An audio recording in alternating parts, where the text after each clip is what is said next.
Sourav coaching সেন্টারে তোমাদের সকলকে আরও একবার স্বাগত।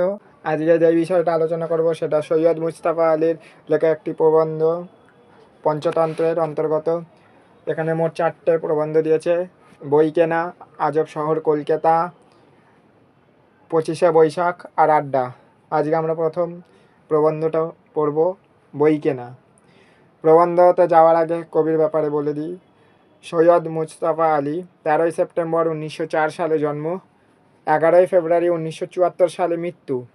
তিনি ছিলেন একজন প্রখ্যাত বাঙালি লেখক, সাংবাদিক, ভ্রামণিক, একাডেমিক, পণ্ডিত ও বহুভাষী। সৈয়দ মুজতবা আলী ব্রিটিশ ভারতে আসামের অন্তর্গত সিলেটের করিমগঞ্জে জন্মগ্রহণ করেন। তিনি পড়াশোনা ও চাকরি সূত্রে বাংলাদেশ, ভারত, জার্মানি, আফগানিস্তান ও মিশরে বসবাস করেছেন। আধুনিক বাংলা সাহিত্যের অন্যতম গুরুত্বপূর্ণ ঔপন্যাসিক, ছোট গল্পকার, অনুবাদক ও রম্য রচয়িতা সৈয়দ মুজতবা আলী তার ব্রহ্মকাহিনীর জন্য বিশেষভাবে জনপ্রিয়। তার রচনা একই সঙ্গে পাণ্ডিত্য এবং রম্যবোধের পরিপুষ্ট। শান্তিনিকেতনে পড়ার সময় সেখানে বিশ্বভারতী নামের হস্তলিখন ম্যাগাজিনে মুজতবা আলী লিখতেন। পরবর্তীতে তিনি সত্যপীর, ওমর খৈয়াম, টেকচাঁদ, প্রিয়দর্শী প্রভৃতি ছদ্মনামে বিভিন্ন পত্রিকায় যেমন দেশ, আনন্দবাজার, বসুমতী, সত্যযুগ, মোহাম্মদী প্রভৃতিতে কলাম লিখেন। তার বহু দেশ ভ্রমণের অভিজ্ঞতা থেকে লিখেছেন ভ্রমণলিপি। এছাড়াও লিখেছেন ছোট গল্প, উপন্যাস, রম্য রচনা। বিবিধ ভাষা থেকে শ্লোক ও রূপকের যথার্থ ব্যবহার, হাস্যরস সৃষ্টিতে পারদর্শিতা এবং এর মধ্যে দিয়ে গভীর জীবনবোধ ফুটিয়ে তোলার ক্ষমতা তাকে বাংলা সাহিত্যের এক বিশেষ মর্যাদার আসনে বসিয়েছেন। অনেকের মতে 1950-60-এর দশকে মুজতবা আলী ছিলেন বাংলা সাহিত্যের সবথেকে জনপ্রিয় লেখক। এই ছিল লেখক সৈয়দ মুজতবা আলীর সম্বন্ধে কিছু কথা। এবার আসা যাক মূল প্রবন্ধে। মাছি মারা কেরানি নিয়ে যত আড্ডা রসিকতাই করি না কেন, মাছি ধরা যে কত শক্ত সে কথা পর্যবেক্ষণশীল ব্যক্তিমাত্রই স্বীকার করে নিয়েছেন। মাছিকে যেদিক দিয়েই ধরতে যাবেন না কেন সে ঠিক সময় উড়ে যাবেই। কারণ অনুসন্ধান করে দেখা গিয়েছে দুটো চোখ নিয়েই মাছির কারবার নয়, তার সমস্ত মাথা জুড়ে নাকি গাদা গাদা চোখ বসানো আছে। আমরা দেখতে পাই শুধু সামনের দিক, কিন্তু মাছির মাথার চতুর্দিকে চক্রাকার চোখ বসানো আছে বলে সে একই সময় সমস্ত পৃথিবীটাকে দেখতে পায়। তাই নিয়ে গুণী ও জ্ঞানী আনাতোল ফ্রান্স দুঃখ করে বলেছেন, হায়, আমার মাথার চতুর্দিকে যদি চোখ বসানো থাকতো তাহলে আচক্রাবলী বিস্তৃত এই সুন্দর ধরনীর সম্পূর্ণ সৌন্দর্য একসঙ্গেই দেখতে পেতুম। কবি এখানে বলছেন যে মাছি মারা কেরানি, তার অর্থ হলো মাছিটাকে মারা যে কতটা কষ্টকর ব্যাপার সেটা যারা মাছি কখনো মেরেছেন তারাই জানবেন। আর এখানে মাছি মারা কেরানি একটা প্রবাদ বাক্য হিসেবে ব্যবহার করা হয়েছে। একটা মাছির দুটো চোখ থাকে না মানুষের মতো, তার পুরো গোটা মাথায় অনেক কটা চোখ থাকে, তাই সে একসাথে পুরো গোটা পৃথিবীটাকে দেখতে পারে। কিন্তু মানুষের যদি কথা বলি তো তার মাত্র দুটো চোখ থাকে, তাই সে শুধু সামনের দিকটাই দেখতে পারে, তার পেছনে কি হচ্ছে সেগুলো দেখতে পারে না। এখানে যে আনাতোল ফ্রান্সের কথা বলা হলো, তিনি একজন ফরাসি কবি, কথা সাহিত্যিক, সাংবাদিক এবং ঔপন্যাসিক। ওনার জন্ম 16 এপ্রিল 1844 সালে এবং মৃত্যু 12 অক্টোবর 1924 সালে। ওনার আসল নাম হলো আনাতোল তিবো। বই পড়ার আগ্রহ ও সাহিত্যের প্রতি অনুরাগ তার বাল্যকাল থেকেই। তিনি 1921 সালে সাহিত্যে নোবেল পুরস্কার পান। কথাটা যে খাঁটি সে কথা চোখ বন্ধ করে একটুখানি ভেবে নিলেই বোঝা যায়, এবং বুঝে নিয়ে তখন এক আফসোস ছাড়া আর কিছুই করবার থাকে না। কিন্তু এখানেই ফ্রাসের সঙ্গে সাধারণ লোকের তফাৎ। ফ্রাস সান্ত্বনা দিয়ে বলেছেন, কিন্তু আমার মনের চোখ তো মাত্র একটি কিংবা দুটি নয়, মনের চোখ বাড়ানো কমানো তো সম্পূর্ণ আমার হাতে। নানা জ্ঞান বিজ্ঞান যতই আমি আয়ত্ত করতে থাকি ততই একটা একটা করে আমার মনের চোখ ফুটতে থাকে।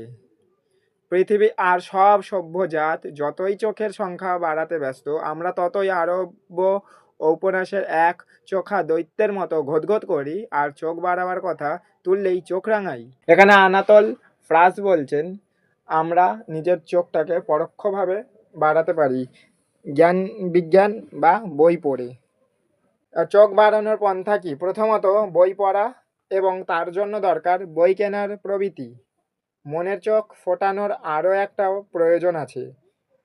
বারট্রান্ড রাসেল বলেছেন, সংসারে জ্বালা যন্ত্রণা এড়াবার প্রধান উপায় হচ্ছে মনের ভিতর আপন ভুবন সৃষ্টি করে নেওয়া এবং বিপদকালে তার ভিতরে ডুব দেওয়া। যে যত বেশি ভুবন সৃষ্টি করতে পারে, ভবযন্ত্রণা এড়াবার ক্ষমতা তার ততই বেশি হয়। আমাদের চোখের সংখ্যা বাড়াতে হলে আমাদের বই পড়া উচিত। তাই বারট্রান্ড রাসেল বলেছে যে আমাদের বই পড়াটা উচিত, যাতে সংসারের জ্বালা যন্ত্রণা এড়ানো যায়। আর বারট্রান্ড রাসেল হলেন একজন বিশিষ্ট গণিতজ্ঞ, যুক্তিবিদ, দার্শনিক এবং বুদ্ধিজীবী। ওনার জন্ম 18ই মে 1872 সালে এবং মৃত্যু 2রা ফেব্রুয়ারি 1970 সালে। তিনি 1950 সালে সাহিত্যে নোবেল পুরস্কার পান। অর্থাৎ সাহিত্যে সান্ত্বনা না পেলে দর্শন, দর্শন কুলিয়ে উঠতে না পারলে ইতিহাস, ইতিহাস হার মানলে ভূগোল, আরও কত কি। কিন্তু প্রশ্ন এই, অসংখ্য ভুবন সৃষ্টি করি কী প্রকারে? বই পড়ে, দেশ ভ্রমণ করে। কিন্তু দেশ ভ্রমণ করার মতো সামর্থ্য ও স্বাস্থ্য সকলের থাকে না, কাজেই শেষ পর্যন্ত বাকি থাকে বই। তাই ভেবেই হয়তো অমর খৈয়াম বলেছেন, here with a loaf of bread beneath the bough, a flask of wine, a book of verses and thou, beside me singing in the wilderness and wilderness is paradise now। অর্থ হলো, রুটি মদ ফুরিয়ে যাবে, প্রিয়ার কালো চোখ ঘোলাটে হয়ে আসবে, কিন্তু বইখানা অনন্ত যৌবনা, যদি তেমন বই হয়। তাই বোধ করি খৈয়াম তার বেহেস্তের সরঞ্জামের ফিরিস্তি বানাতে গিয়ে খেতাবের কথা ভোলেননি। এখানে অমর খৈয়ামের কথা বলা হচ্ছে, যিনি বলেছিলেন যে আমাদের জ্ঞানচক্ষু বাড়ানোর জন্য বই পড়তে হবে, দেশ বিদেশে ঘুরতে হবে। কিন্তু দেশ বিদেশে ঘুরতে গেলে ভালো স্বাস্থ্যের প্রয়োজন, সেটা সবার কাছে থাকে না, বা নিজের জ্ঞানচক্ষু বাড়ানোর জন্য নানান জায়গায় ঘুরতে হবে, সেটাও সবার কাছে সম্ভব নয়। তাই অমর খৈয়াম বলেছেন যে বই পড়তে হবে। অমর খৈয়াম হলেন একজন গণিতজ্ঞ, দার্শনিক ও জ্যোতির্বিজ্ঞানী। তিনি জন্মেছেন 18ই মে 1048 সালে বর্তমানের ইরানের নেশাবুর খোরাসালের নামক শহরে। ওনার কাব্যাবলী অমর খৈয়ামের রোবাইয়াত নামে পরিচিত। আর ওনার মৃত্যু হয় 4ই ডিসেম্বর 1131 সালে। আর খৈয়াম তো ছিলেন মুসলমান। মুসলমানদের পয়লা কেতাব কোরআনের সর্বপ্রথম যে বাণী মোহাম্মদ সাহেব শুনতে পেয়েছিলেন, তাতে আছে আল্লামা বিল কলমি, অর্থাৎ আল্লাহ মানুষকে জ্ঞান দান করেছেন কলমের মাধ্যমে, আর কলমের আশ্রয় তো পুস্তকে। এখানে খৈয়াম ছিলেন একজন মুসলমান সম্প্রদায়ের, আর মুসলমান সম্প্রদায়ের প্রধান ধর্মগ্রন্থ হলো কোরআন, যেই কোরআনের প্রথম বাণী হচ্ছে, যেখানে লেখা আছে যে আল্লাহ মানুষকে জ্ঞান দান করেছে কলমের মাধ্যমে। তাই কোরআনেও বলা হচ্ছে যে বই পড়ার কথা।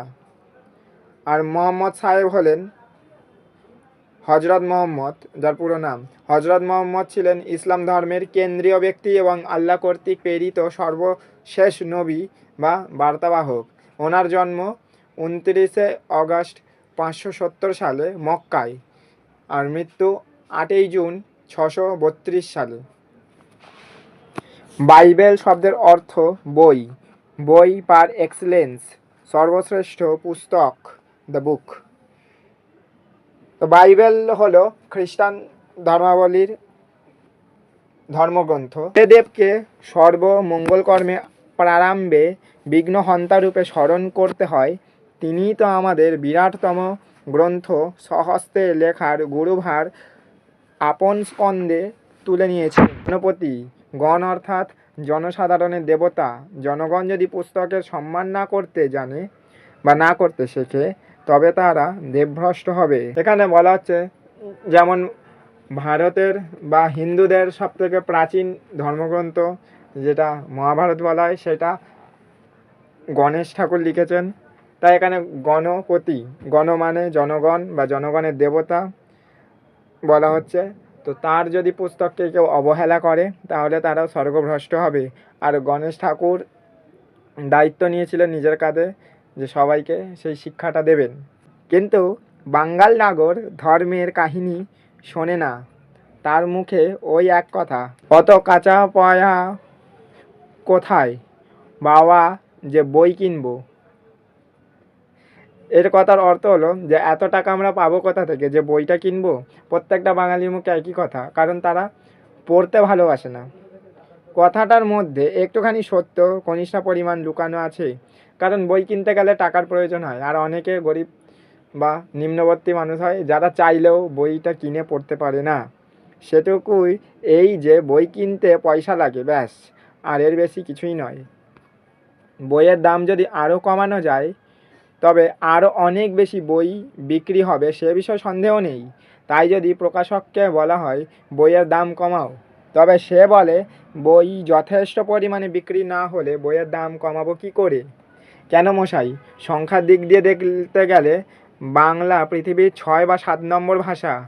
এই ধরুন ফরাসি ভাষা, এ ভাষায় বাংলার তুলনায় 1.5 কম লোক কথা কয়, অথচ যুদ্ধের পূর্বে 12 আনা 14 আনা জোর 5 সিকে দিয়ে যে কোনো ভালো বই কেনা যেত, আপনারা পারেন না কেন? এখানে বলা হচ্ছে পুরো গোটা বিশ্বের মধ্যে বাংলা ভাষা শীর্ষ তালিকা হচ্ছে 6 বা 7 নম্বর। তাই অনেকে আছে যারা বাংলা ভাষা বোঝে না। তাই কবি এখানে বলছেন যে যুদ্ধর সময় আমরা 12 আনা 14 আনা বা শোর 5 শিকে ব্যবহার করতে পারি, কিন্তু আমরা বই কিনতে পারি না। তো যুদ্ধে আমরা গাদা গাদা টাকা খরচ করে দিতে পারি, সামান্য কয়েকটা টাকা খরচ করে বই কিনতে পারবো না। আগে ফরাসি প্রকাশক নির্ভয়ে যে কোনো ভালো বই এক ঝটকায় 20,000 ছাপাতে পারে। আমাদের নাবিশ্বাস ওঠে 2,000 ছাপাতে গেলেই। বেশি ছাপিয়ে দেউলে হব নাকি? তাই এই অচ্ছেদ্য চক্র। বই সস্তা নয় বলে লোকে বই কেনে না, আর লোকে বই কেনে না বলে বই সস্তা করা যায় না। তো এইটাই হচ্ছে আসল কথা, যে বই সস্তা তখনই হবে যখন মানুষ বইটা কিনবে, কিন্তু বইটা কিনছেই না মানুষ, কারণ বই তো সস্তা নয়। এই চক্র ছিন্ন তো করতেই হবে। করবে কে? প্রকাশক না ক্রেতা? প্রকাশকের পক্ষে করা কঠিন, কারণ ওই দিয়ে সে পেটের ভাত জোগাড় করে, সে ঝুঁকিটা নিতে নারাজ, এক্সপেরিমেন্ট করতে নারাজ, দেউলে যাওয়ার ভয়। কিন্তু বই কিনে কেউ তো কখনোই দেউলে যায়নি। বই কেনার বাজেট যদি আপনি 3 গুণও বাড়িয়ে দেন, তবু তো আপনার দেউলে হওয়ার সম্ভাবনা নেই।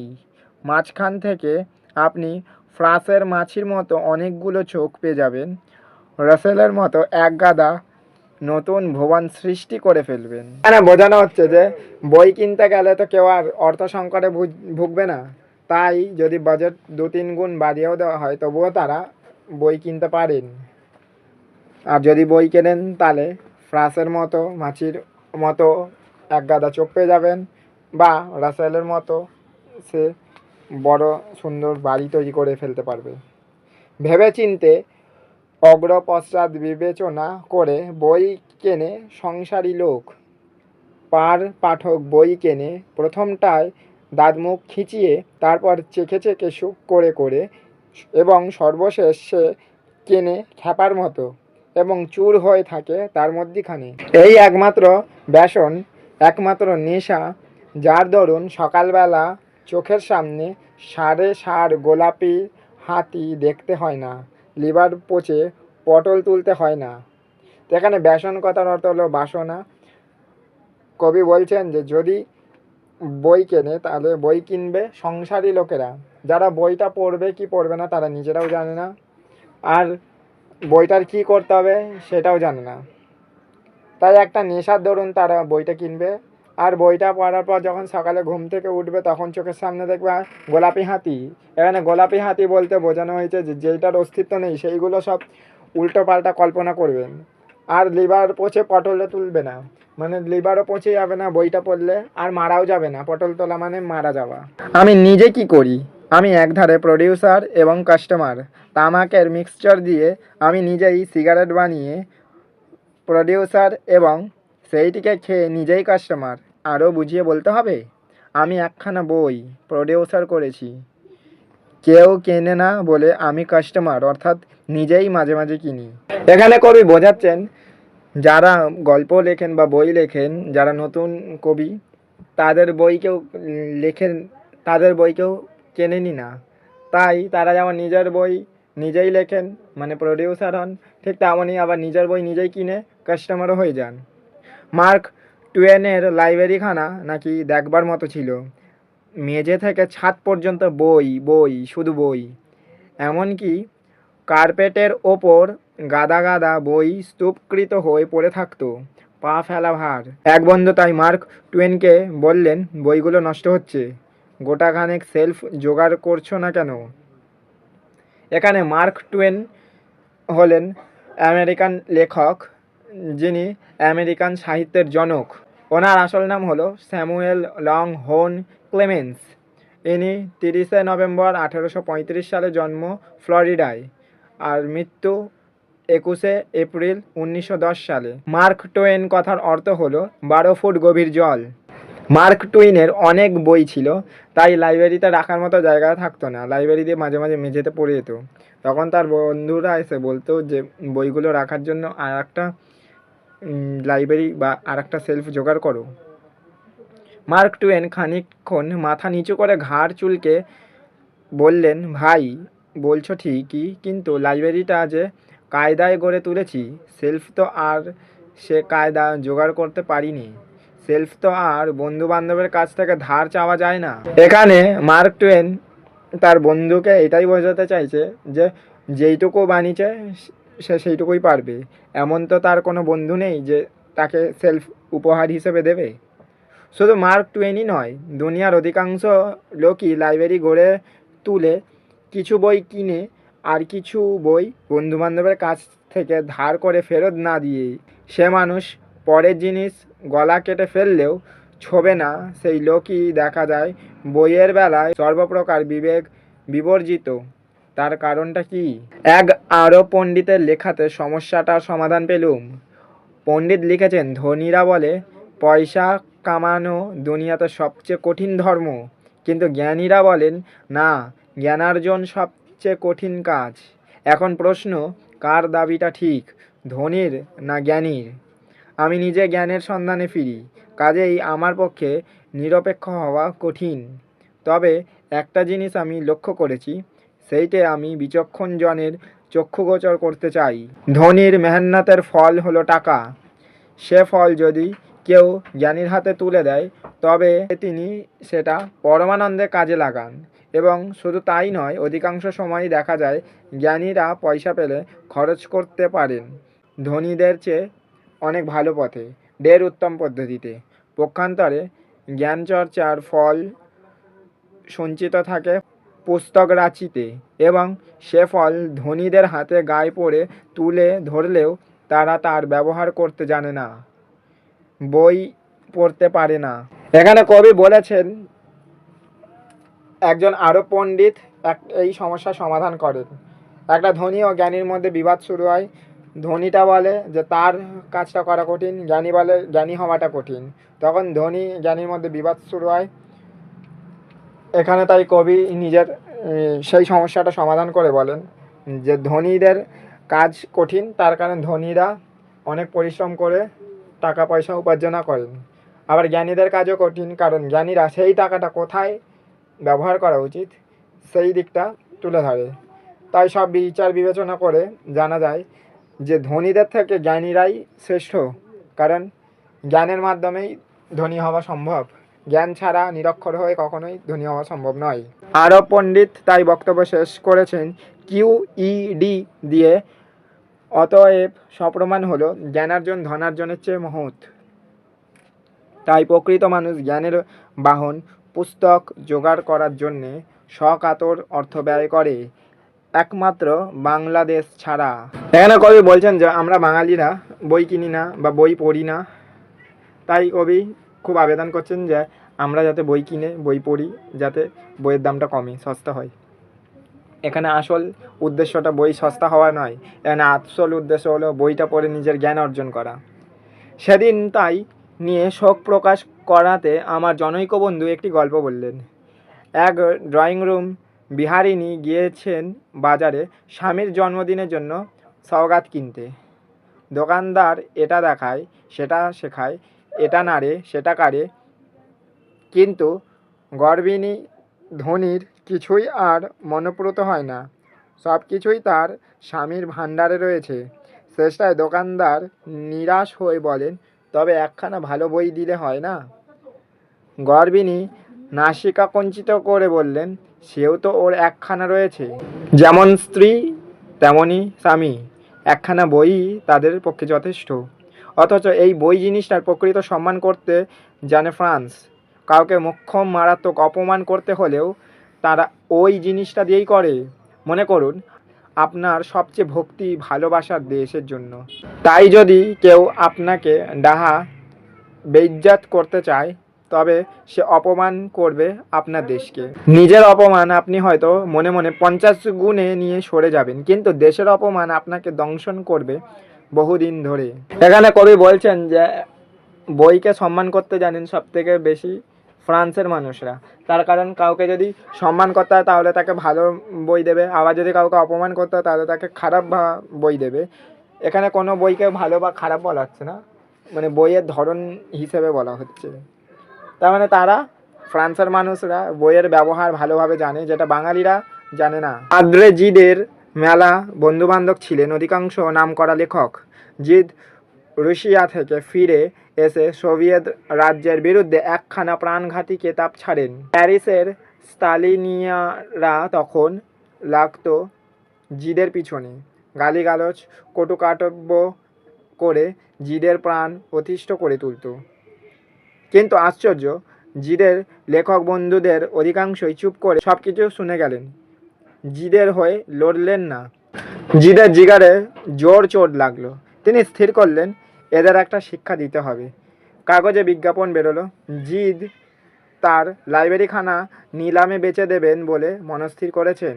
প্যারিস খবর শুনে প্রথমটায় মূর্ছা গেল, কিন্তু সম্বিতে ফেরা মাত্রই মুক্তকচ্ছ হয়ে ছুটল নিলামখানার দিকে।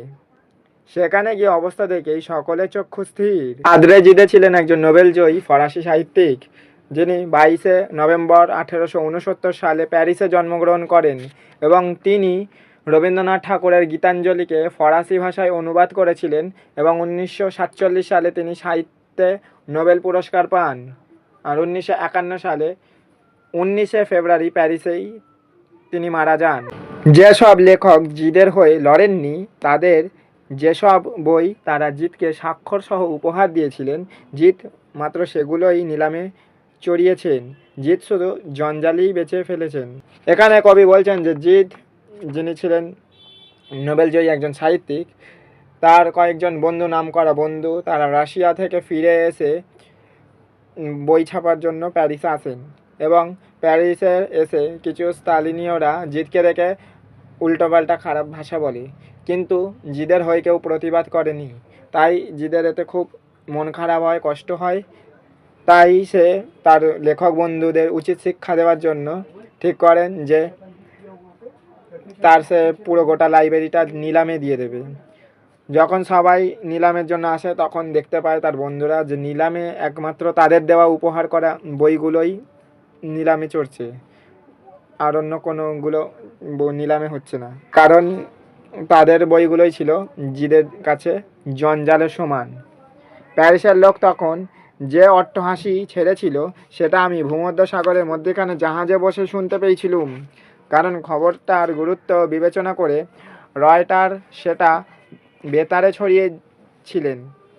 জাহাজের টাইপ করা 100 লাইনই দৈহিক কাগজ সেটা সাড়ম্বর প্রকাশ করেছিলেন। অপমানিত লেখকরা তিন ডবল দামে আপন আপন বই লোক পাঠিয়ে তড়িঘড়ি কিনিয়ে নিয়েছিলেন। যত কম লোকে কেনা কাটার খবরটা জানতে পেরে ততই মঙ্গল। শুনতে পেয়েই এরা নাকি জিদকে কখনো ক্ষমা করেননি। আর কত বলবো, বাঙালির কি চেতনা হবে? তাও বুঝতুম যদি বাঙালির জ্ঞানতৃষ্ণা না থাকতো। আমার বেদনাটা সেইখানেই। বাঙালি যদি হটেনটট হতো তবে কোনো দুঃখই ছিল না। এরকম অদ্ভুত সংমিশ্রণ আমি ভূভারতে কোথাও দেখিনি। জ্ঞান তৃষ্ণা তার প্রবল, কিন্তু বই কেনার সময় সে অবলা। আবার কোনো কোনো বেশরম বলে বাঙালির পয়সার অভাব। বটে, কোথায় দাঁড়িয়ে বলছে লোকটা এ কথা? ফুটবল মাঠের সামনে দাঁড়িয়ে, না সিনেমার টিকিট কাটার কিউ থেকে? এখানে কবি বলছে বাঙালির জ্ঞান তৃষ্ণা বা জানার আগ্রহটা অনেক বেশি, কিন্তু বই কেনার সময় তারা অভাব দেখায়। এখানে হটেনটট কথার অর্থ হলো যারা নরখাদক তাদেরকে বোঝানো হয়েছে, কিন্তু বাঙালিরা নরখাদক নয়। এখানে কবি বাঙালিদের অনেক সম্মান করছেন আর বলছেন যে বই কিনতে, কিন্তু বাঙালিদের বই কেনার অভাব বা বই কেনার থেকে মুক্তি পাওয়ার জন্য একটাই সেরা ডায়লগ বলেন, সেটা হলো বাঙালিদের কাছে পয়সার অভাব। কিন্তু সেই কথাটা তারা বলে ফুটবল মাঠের মধ্যে দাঁড়িয়ে বা সিনেমা হলে টিকিট কাটার সময়। সিনেমা হলে টিকিট কাটার সময় তার টাকা থাকে, বা ফুটবলের ম্যাচ দেখার জন্য তাদের কাছে টাকা থাকে, কিন্তু সামান্য একটা বই কেনার জন্য তাদের কাছে টাকা থাকে না। থাক থাক, আমাকে খামোকা চাটাবেন না। বৃষ্টির দিন খোশ গল্প লিখবো বলে কলম ধরেছিলুম, তাই দিয়ে লেখাটা শেষ করি।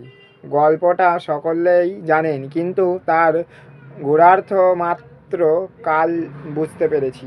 আরব্য উপন্যাসের গল্প।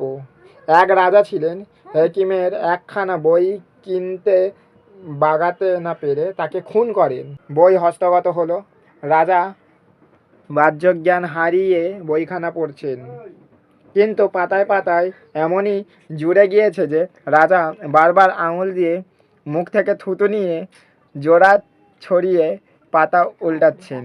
এদিকে হেকিম আপন মৃত্যুর জন্য তৈরি ছিলেন বলে প্রতিশোধের ব্যবস্থাও করে গিয়েছিলেন। প্রতি পাতায় পাতায় কোণের দিকে মাখিয়ে রেখেছিলেন মারাত্মক বিষ। রাজার আঙুল সেই বিষ মেখে নিয়ে যাচ্ছিল মুখে। রাজাকে এই প্রতিহিংসার খবরটি হেকিম রেখে গিয়েছিলেন কেতাবের শেষ পাতায়। এতে পড়ার সঙ্গে সঙ্গে রাজার বিষবাণের ঘায়ে ঢলে পড়ে। বাঙালির বই কেনার প্রতি বৈরাগ্য দেখে মনে হয় সে যেন গল্পটা জানে আর মরার ভয় বই কেনা বা বই পড়া ছেড়ে দিয়েছে। এখানে লেখক প্রবন্ধটা শেষ করেন একটা গল্পর মাধ্যমে, যেটা হলো এক রাজা বই পড়তে খুব ভালোবাসতো, তাই সে হেকিম নামের একজন ব্যক্তিকে হত্যা করে তার বই পড়তে শুরু করে। আর রাজাটার একটা বদ অভ্যেস ছিল, বইয়ের পাতা উল্টাবার সময় মুখের লালা দিয়ে সে প্রত্যেকটা পাতা উল্টাতো। কিন্তু হেকিম এখানে বুদ্ধিমানের কাজ করে, সে তার প্রত্যেকটা বইয়ের শেষ অংশে বিষ মাখিয়ে রেখেছিল। তাই রাজা সেই সব না জেনে গল্পের বইটা পড়তে পড়তে যখন শেষ পৃষ্ঠায় আসে, তখন হেকিম সেই শেষ পৃষ্ঠায় লিখে রেখেছিল যে বইয়ের প্রত্যেকটা পাতায় নিচে বিষ মাখানো আছে। এইটা জানার পরেই রাজা বিষক্রিয়ায় মারা যায়। এই ছিল পুরো গল্পটা। আর এই জন্যই হয়তো বাঙালিরা বই কিনতে বা বই পড়তে ভালোবাসে না, এটাই কবির মতামত। এই ছিল সহায়ক গ্রন্থ বই কেনা। তোমাদের যদি ভালো লাগে তাহলে লাইক করে দিও, আর কমেন্ট করে জানিও যে তোমরা কটা বই কিনলে বা কে কোন বই পড়তে ভালোবাসো। আর আমার চ্যানেলে নতুন হয়ে থাকলে সাবস্ক্রাইব করে পাশের বেল আইকনটা বাজিয়ে দিও, যাতে প্রত্যেকটা ভিডিওর নোটিফিকেশান তোমাদের কাছে সবার আগে চলে যায়। আমি যা যা পারছি প্রত্যেকটার প্রশ্ন আমি হোয়াটসঅ্যাপ গ্রুপে দিয়ে দিচ্ছি। তো যারা আমার হোয়াটসঅ্যাপ গ্রুপে বা হোয়াটসঅ্যাপ চ্যানেলে জয়েন হওনি, তারা ডেসক্রিপশানে দেওয়া আছে লিঙ্ক, সেখান থেকে জয়েন হয়ে যাও। যদি কেউ আমার কাছে অফলাইনে পড়তে চাও, আমি ক্লাস 3 থেকে অফলাইনে পড়াই, তাহলে ডেসক্রিপশানে দেওয়া আছে আমার হোয়াটসঅ্যাপ নাম্বার, সেখানে আমার সাথে যোগাযোগ করে নিতে পারো। আস্তে আমি এর পরের ভিডিওগুলো পাঠাবো। এরপরে আজব শহর কলকাতা, 25শে বৈশাখ, আড্ডা, এগুলো রয়েছে, আর তারপর ভাষাও রয়েছে, তো সেগুলো আমি পাঠিয়ে দেবো। তো তোমরা পাশে থেকো, সাথে থেকো, আর ভালোভাবে পড়াশোনা করো। দেখা হবে পরবর্তী ভিডিওতে। সকলকে টাটা।